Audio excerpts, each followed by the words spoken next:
Көптеген оқырмандарым осы өзіңіздің ойыңызбен бөліссеңіз екен, қалай өзіңнің ойыңды өзгертуге болады? Ой қалай өмірге әсер етеді?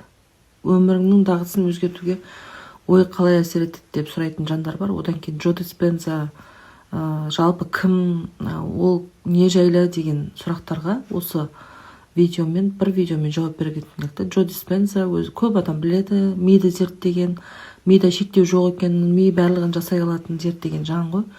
Ол кісінің кітаптарының, видеоларын, подкасттарын маған көмегі өте көп тиген негізінде.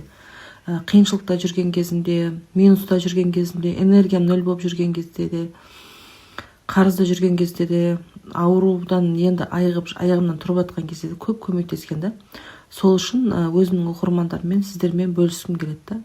Негізінде мида жаңа нейрондардың өзгеруіне, өзің туралы жаңа ойды қалыптастыру үшін 7 күн керек деп айтады. Соны бөліп мен сіздерге видео түсіріп отырмақшымын да.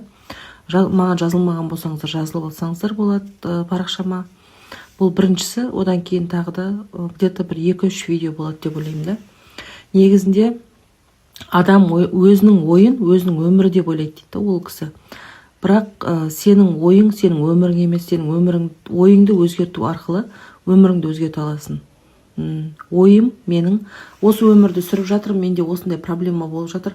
Өмір бойы осындай проблемамен өтем деп ойлау, ол қате дейді. Егер де өздеріңізде ойласаңыздар болады, кішкене ойлап, бір пауза алып, сәл осы видеоны көріп болған екен ойлансаңыздар, бұрынғы 1040 рет ойлаған нәрсені қайтып ойлайтын кезіміз болады. Даже мен өзімнен байқаймын да. Мамаммен сөйлессем де, туыстарыммен сөйлессем де, баяғы өтіп кеткен нәрсені қайта айтамыз, көп айтамыз да.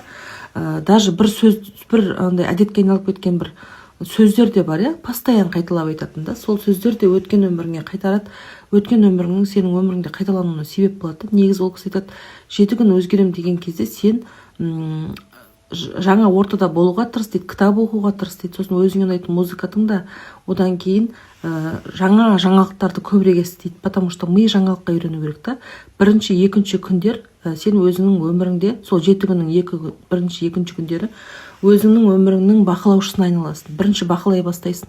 Бақылай бастау арқылы өзіңнің миыңда бұрынғы ескі ойдың айналып жатқан анық сезе бастайсың да. Сол жерден тоқтауды үйренесің. Тоқтап, стоп, бұл маған керек емес, бұл менің өмірім емес, мен жаңа ойға өзімді өзгертем деп арқылы, болмаса стоп деп тоқтату арқылы, жоқ отменалық жасау, немесе мүлдем өшіріп тастауды үйрене бастайсыз. Келесі видеоларымда 3-4 күндерде не болатынын бөлісіп отыратын боламын.